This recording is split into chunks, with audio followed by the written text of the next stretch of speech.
Se dire, s'il y a plus de votants, on se rapproche d'une sociologie de la droite française qui est peut-être plus à droite, c'est l'une des hypothèses. Mais honnêtement, je ne me hasarderais pas à faire un pronostic. Moi, je partage complètement ce que Guillaume vient de dire tout à l'heure sur l'incertitude. Nous sommes sur une incertitude sur l'ordre d'arrivée, une incertitude sur les deux qualifiés pour le second tour. Alors, on parle beaucoup des électeurs de gauche qui sont allés voter. Peut-être trop. N'oublions pas qu'on a un électorat majoritairement homogène, près de 70% d'électeurs de droite et du centre. Face, Robin le disait, une offre électorale, une offre programmatique relativement homogène, plutôt libérale. Donc la fluidité, le fait de passer d'un candidat à un autre, la fameuse volatilité si compliquée pour les sondeurs, est là. Si je dis que je vais voter Juppé ou Fillon et au final je vote pour un autre candidat de cette primaire, il n'y a pas de trahison idéologique, il n'y a pas de parjure. Tout cela explique cette forte incertitude. Le dernier sondage IFOP fiducial indiquait que 22% des électeurs, tout à fait certains d'aller voter, hésitaient entre plusieurs candidats. Là est l'incertitude également. Alors, Myriam Ankawa et Jean-Laurent Costantini sont pour nous, on peut voir l'image en plein écran, sont pour nous au QG de Nicolas Sarkozy qui arrive à son QG parisien situé dans le 7e arrondissement de la capitale. Je ne sais pas si Myriam est en mesure de nous commenter les images qu'elle nous envoie en direct, mais vous l'avez vu sur notre antenne, Nicolas Sarkozy est chaleureusement applaudi. En direct là, tout de suite. Voilà Myriam, vous êtes en direct. Si vous le pouvez, si vous disposez des informations et de l'espace où vous installez, Myriam, Nicolas Sarkozy chaleureusement applaudi à son arrivée. Oui, Nicolas Sarkozy qui avait un léger sourire, qui n'avait pas le visage fermé, qui a pris le temps de saluer les quelques militants qui s'étaient massés devant son quartier général pour l'accueillir. Il n'a pas parlé, il n'a rien dit aux journalistes. Ce que je peux vous dire, c'est qu'il est là autour de 19h30 pour une réunion stratégique avant les résultats définitifs. Ça n'était pas prévu au programme. On nous annonçait sa venue une fois seulement les résultats connus aux alentours de 22h30, 23h. Il est dans les murs. Évidemment, pas de commentaires du côté de sa garde rapprochée. On affiche la sérénité, la confiance. Mais en coulisses, les choses sont plus compliquées. Évidemment, la très forte participation à cette primaire de la droite et du centre n'était pas prévue par Nicolas Sarkozy lui-même, qui tablait aux alentours de 2 millions et demi de votants. Ce pari-là, il est perdu. La question maintenant, c'est à qui va profiter cette très forte affluence. On sait que des électeurs de gauche et des électeurs du Front National sont venus s'emparer de ce scrutin. Et Roger Carucci, tout à l'heure sur notre antenne, expliquait qu'il voyait plutôt d'un mauvais œil le fait que certains électeurs qui n'appartiennent pas à la famille de la droite puissent utiliser ce scrutin. Donc suspense toujours, l'heure est très importante pour Nicolas Sarkozy, ancien président de la République, qui joue très gros ce soir. C'est l'heure de vérité pour lui. Merci beaucoup Myriam. Myriam Ankawa avec Jean-Laurent Costantini en direct du QG de Nicolas Sarkozy. On vous retrouve évidemment tout au long de la soirée, Myriam, alors que les premiers résultats pourraient arriver assez tard. Parce que figurez-vous que contrairement à ce que nous disait Thierry Solaire tout à l'heure, on continue de voter. Les bureaux de vote officiellement sont fermés depuis 19h. Mais voici l'image de ce fameux bureau que nous vous montrons depuis tout à l'heure, rue de la Fontaine dans le 16e arrondissement parisien, où des dizaines de personnes se pressent encore devant le bureau. Il était prévu que le bureau ferme à 19h. Eh bien, vous le voyez, à 19h23, on peut encore rentrer et voter dans ce bureau. C'est vraiment un scrutin hors norme que celui de ce soir. On s'interrompt pour une page de pub et on revient avec nos invités en plateau commenté. Consacré au premier tour de la primaire de la droite et du centre avec une participation record. 2 500 000 votants, c'était le chiffre à 17h pour seulement 70% des bureaux de vote. Vous voyez ici cette image en direct d'un bureau de vote rue de la Fontaine dans le 16e arrondissement à Paris. On vous la montre depuis le début de cette soirée, mais elle est importante cette image parce qu'il y a encore des gens devant le bureau qui est fermé officiellement depuis 26 minutes, sauf que Eh bien, il n'est pas fermé, ce bureau. On peut encore voter. Alors que théoriquement, le vote devait s'arrêter à 19h. Et d'ailleurs, Thierry Solaire, qui préside la commission qui organise cette primaire de la droite et du centre, nous l'a dit en direct sur cette antenne. Il y a une petite heure à peine, il nous a dit non, à 19h, seuls ceux qui sont déjà entrés dans le bâtiment pourront continuer de voter, mais ceux qui en sont à l'extérieur ne pourront plus. Eh bien, en tout cas, ce n'est pas le cas dans ce bureau. Laure de la Raudière est avec nous, députée Les Républicains d'Eure-et-Loir, porte-parole de Bruno Le Maire. Bonsoir Laure de la Raudière, avec nous en direct et en duplex. Merci de répondre à nos questions. Alors, Laure de la Raudière, quel est l'état d'esprit de votre côté, même si on ne sait pas encore vers qui se sont orientés ces 4 millions probables de votes aujourd'hui? Manifestement, la campagne de Bruno Le Maire a un peu patiné sur la fin de cette campagne de la primaire. L'ambiance au QG est bonne, l'ambiance au QG de Bruno Le Maire est bonne parce que d'abord on se réjouit que cette primaire de la droite et du centre soit une réussite ce soir. On attend sans doute aux alentours de 4 millions de votants, donc ça montre l'intérêt que les Français ont eu sur la primaire de la droite et du centre. Ça montre aussi l'intérêt des Français pour les valeurs défendues par la droite et du centre. Et tout au long de cette primaire, il y a eu un débat d'idées. La campagne s'est bien déroulée globalement. Et ça, pour notre famille politique, c'est une réussite et c'est une bonne préparation pour les élections, pour les futures échéances et en particulier l'élection présidentielle de 2017. La Raudière, Bruno Le Maire avait annoncé pendant sa campagne qu'il n'était pas question pour lui de se rallier. Il avait dit qu'il n'y aurait pas de ralliement entre le premier et le second tour, qu'il ne serait le Premier ministre de personne, ou en tout cas il n'y avait pas de marché en ce sens. Est-ce qu'il faut s'attendre, si Bruno Le Maire n'était pas présent au second tour ce soir, à ce que finalement, dès ce soir, il annonce son ralliement, ou en tout cas son soutien à l'un des candidats restants ? Bruno Le Maire a toujours dit qu'il dirait, sans que ça soit nécessairement des consignes de vote, mais qu'il dirait pour qui il voterait. À ma connaissance, il le fera demain matin parce que ce soir, on va attendre les résultats. Les résultats définitifs seront certainement connus à 23h, 23h30. Et donc, c'est pas l'heure, à mon avis, de pouvoir annoncer pour qui il va voter au deuxième tour. Et vous, Laure de la Raudière, est-ce que vous allez suivre le vote du candidat que vous souteniez au premier tour, en l'occurrence Bruno Le Maire ? Écoutez, là, encore en ce moment, c'est encore un suspense, puisqu'il n'y a pas du tout de sondage de sortie de bureau de vote, vous le savez. Donc on ne sait absolument pas qui sera qualifié pour le deuxième tour à cette heure-là. Donc il est beaucoup trop tôt aujourd'hui pour dire personnellement pour qui je vais voter au deuxième tour. Vous savez, les sondages se sont trompés de nombreuses fois précédemment. Donc on va attendre tranquillement les résultats ce soir à 23h, 23h30. Et après, il sera tout à fait le temps de pouvoir dire pour qui je voterai. Merci beaucoup Laure de la Raudière d'avoir répondu à nos questions. Il est 19h30 sur iTélé. Nous poursuivons cette soirée consacrée à la primaire de la droite et du centre avec cette image.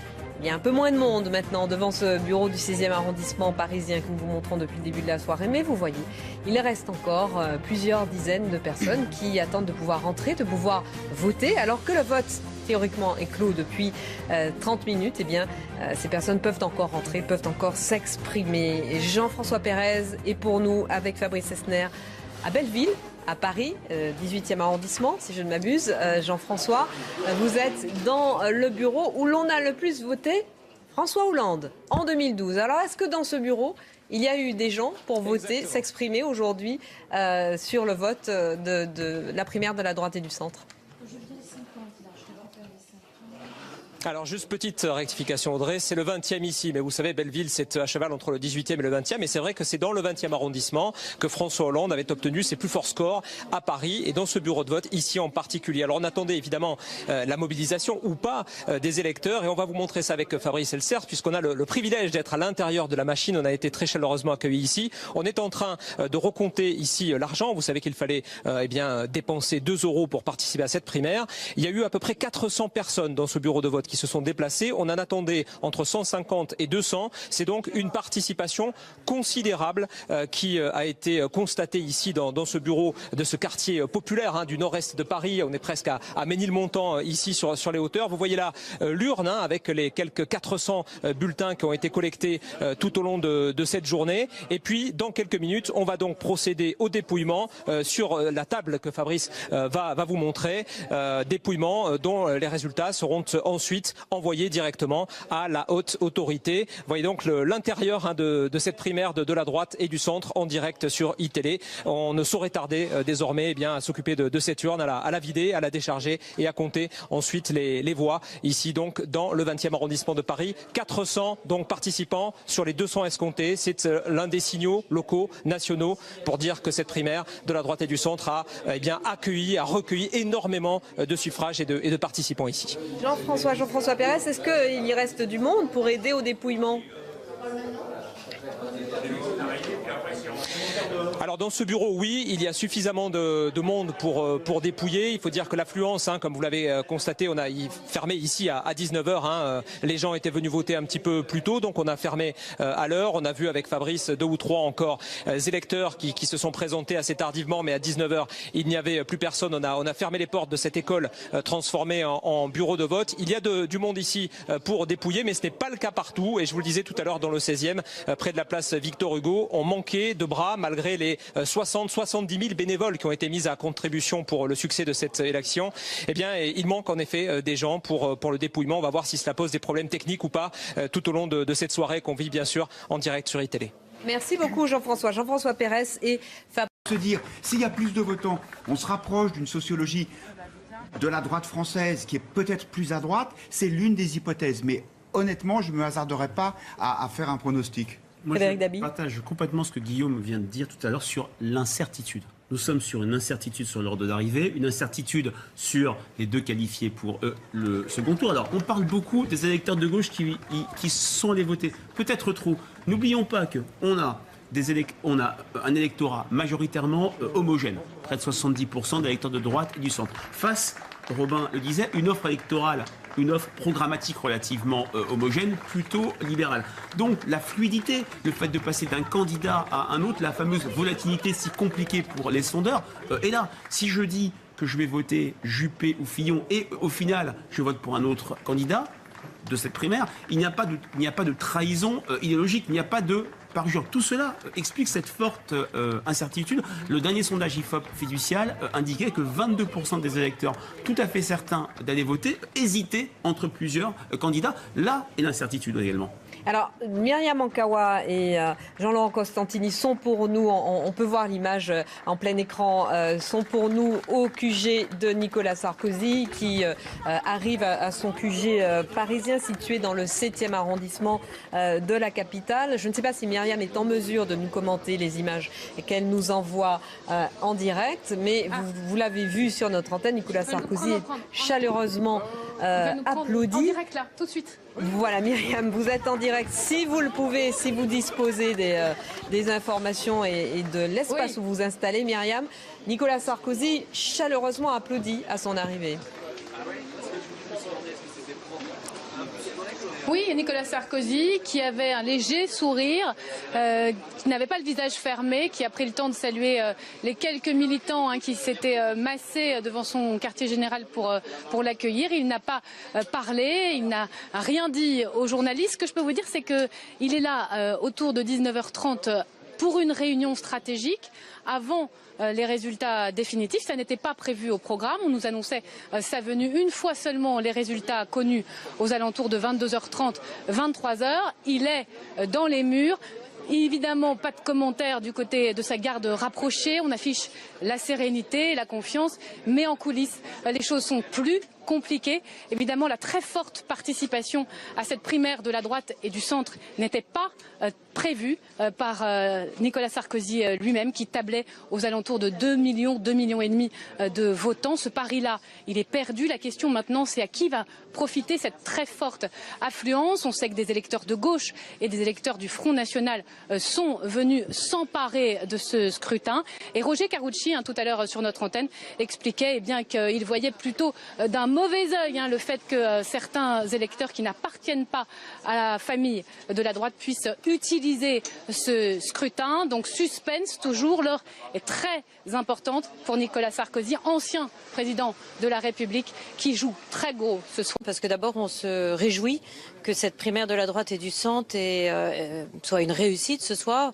On attend sans doute aux alentours de 4 millions de votants. Donc ça montre l'intérêt que les Français ont eu sur la primaire de la droite et du centre. Ça montre aussi l'intérêt des Français pour les valeurs défendues par la droite et du centre. Et tout au long de cette primaire, il y a eu un débat d'idées. La campagne s'est bien déroulée globalement. Et ça, pour notre famille politique, c'est une réussite et c'est une bonne préparation pour les élections, pour les futures échéances et en particulier l'élection présidentielle de 2017. La Rodière, Bruno Le Maire avait annoncé pendant sa campagne qu'il n'était pas question pour lui de se rallier. Il avait dit qu'il n'y aurait pas de ralliement entre le premier et le second tour, qu'il ne serait le Premier ministre de personne, ou en tout cas il n'y avait pas de marché en ce sens. Est-ce qu'il faut s'attendre, si Bruno Le Maire n'était pas présent au second tour ce soir, à ce que finalement, dès ce soir, il annonce son ralliement, ou en tout cas son soutien à l'un des candidats restants ? Bruno Le Maire a toujours dit qu'il dirait, sans que ça soit nécessairement des consignes de vote, mais qu'il dirait pour qui il voterait. À ma connaissance, il le fera demain matin parce que ce soir, on va attendre les résultats. Les résultats définitifs seront certainement connus à 23 h. Et du centre avec une participation record, 2 500 000 votants, c'était le chiffre à 17 h pour seulement 70% des bureaux de vote. Vous voyez ici cette image en direct d'un bureau de vote rue de la Fontaine dans le 16e arrondissement à Paris.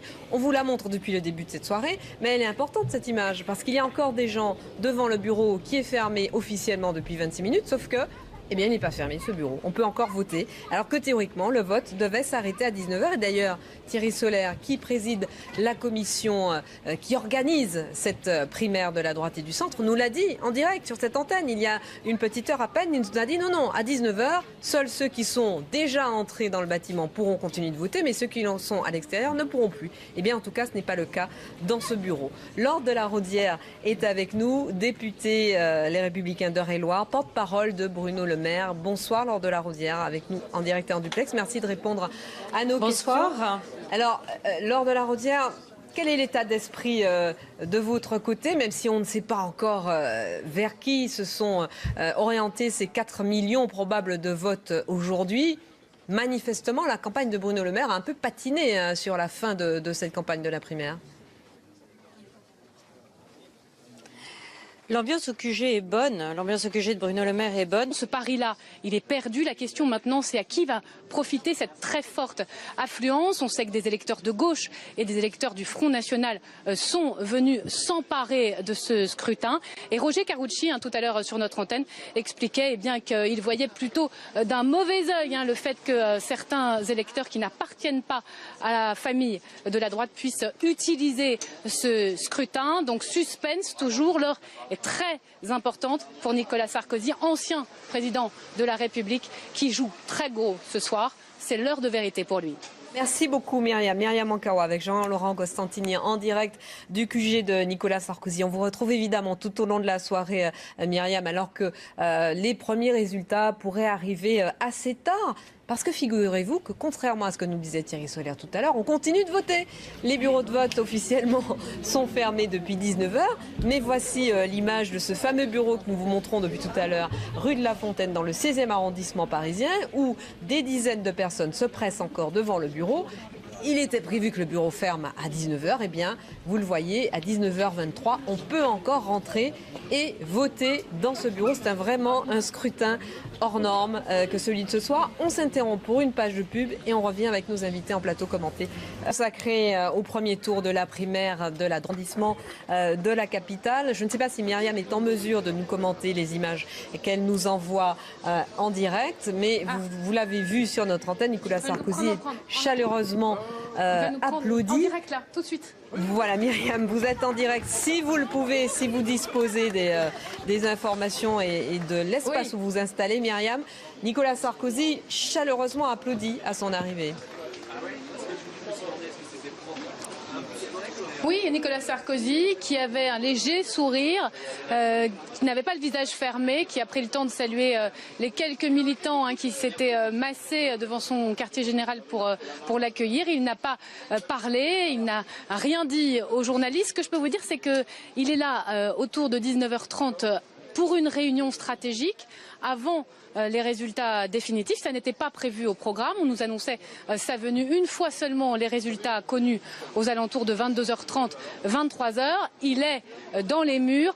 Évidemment, pas de commentaires du côté de sa garde rapprochée. On affiche la sérénité, la confiance, mais en coulisses, les choses sont plus compliquées. Évidemment, la très forte participation à cette primaire de la droite et du centre n'était pas prévue par Nicolas Sarkozy lui-même, qui tablait aux alentours de 2 millions et demi de votants. Se dire, s'il y a plus de votants, on se rapproche d'une sociologie de la droite française qui est peut-être plus à droite, c'est l'une des hypothèses. Mais honnêtement, je ne me hasarderai pas à faire un pronostic. Moi, je partage complètement ce que Guillaume vient de dire tout à l'heure sur l'incertitude. Nous sommes sur une incertitude sur l'ordre d'arrivée, une incertitude sur les deux qualifiés pour le second tour. Alors, on parle beaucoup des électeurs de gauche qui sont allés voter, peut-être trop.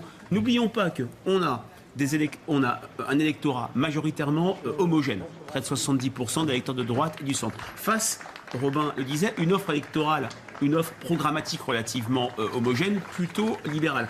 Donc la fluidité, le fait de passer d'un candidat à un autre, la fameuse volatilité si compliquée pour les sondeurs, est là. Si je dis que je vais voter Juppé ou Fillon et au final je vote pour un autre candidat de cette primaire, il n'y a pas de trahison idéologique, il n'y a pas de parjure. Tout cela explique cette forte incertitude. Le dernier sondage IFOP fiducial indiquait que 22% des électeurs, tout à fait certains d'aller voter, hésitaient entre plusieurs candidats. Là est l'incertitude également.